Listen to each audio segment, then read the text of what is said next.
On entend partout que l'intelligence artificielle va tout changer, surtout dans le monde de la formation en ligne. On nous promet une révolution. Mais la vraie question c'est, est-ce que c'est une vraie opportunité ou juste une nouvelle source de bruit? C'est ce qu'on va essayer de démêler aujourd'hui en se projetant un peu vers 2026. Et voilà, on est en plein dedans, la question est posée. Est-ce que l'IA va vraiment nous permettre de partager le savoir plus facilement ou est-ce qu'elle va juste amplifier le chaos ambiant? C'est un peu le grand dilemme de notre époque pour quiconque s'intéresse à la formation. Alors, pour bien comprendre l'enjeu, il faut prendre un peu de hauteur. Le monde de la formation professionnelle est en train de vivre bien plus qu'une simple mise à jour. On parle d'une vraie mutation, d'un changement profond des règles du jeu. Les anciennes méthodes sont bousculées par quelque chose de complètement nouveau. Et au cœur de cette transformation, évidemment, il y a l'IA. C'est elle qui change la donne. Avant, il fallait des années de galère pour structurer un cours, créer des supports. Aujourd'hui, l'IA rend tout ça beaucoup plus accessible. En théorie, n'importe qui peut transmettre ses compétences. Mais il y a un mais, bien sûr. Cette nouvelle accessibilité a un revers. Ça crée une sorte de surcharge, un brouillard d'informations où se mélangent les bonnes idées, les promesses un peu trop faciles et les conseils parfois douteux. C'est ce qu'on appelle le bruit. On se retrouve donc face à un drôle de paradoxe. D'un côté, on a cette promesse incroyable, tout le monde peut devenir formateur, et de l'autre, la réalité du terrain, une cacophonie permanente qui bien souvent a tendance à décourager les meilleures volontés.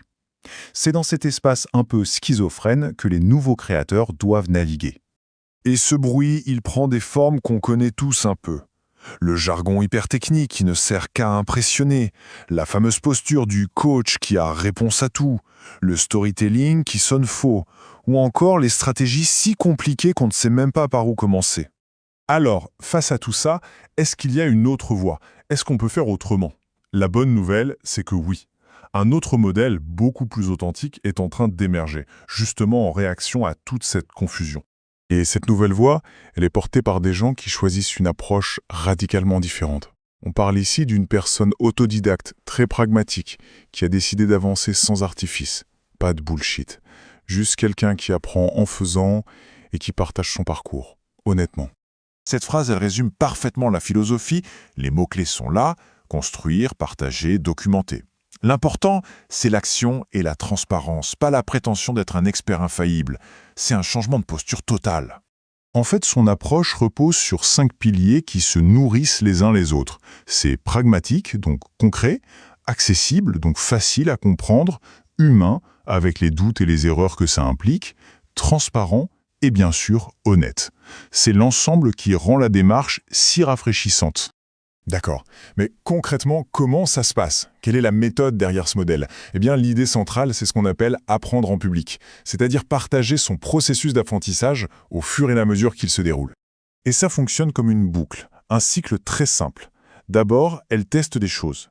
Inévitablement, il y a des erreurs, donc elle corrige. Ensuite, une fois qu'elle trouve ce qui marche, elle explique comment le refaire. Et enfin, elle partage tout ça. C'est l'action qui mène au progrès. Et ce qu'elle partage, ce n'est pas de la grande théorie, c'est du concret. Comment créer un parcours pédagogique qui ne soit pas une usine à gaz?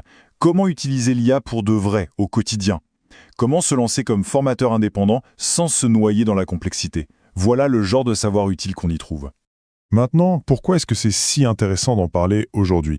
Parce qu'on est à un moment très particulier, c'est une véritable opportunité à saisir pour tous ceux qui s'intéressent de près ou de loin à ce domaine. C'est une opportunité rare parce que suivre un parcours comme celui-ci depuis le tout début, c'est une chance. C'est l'occasion de voir un projet se construire en temps réel, de voir les coulisses avant que le succès ne vienne tout polir et masquer les étapes de construction. Et les avantages sont évidents. On a accès aux coulisses, on voit les choix, les hésitations, les solutions qui se dessinent. On apprend en même temps, mais sans la pression, sans se comparer.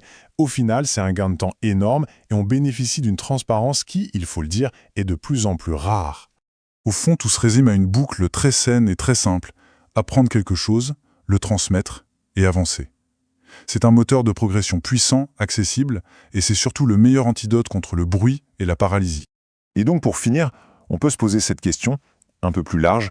Ce modèle d'authenticité, de transparence radicale, est-ce juste une alternative sympa ou est-ce que ça préfigure l'avenir de la transmission du savoir?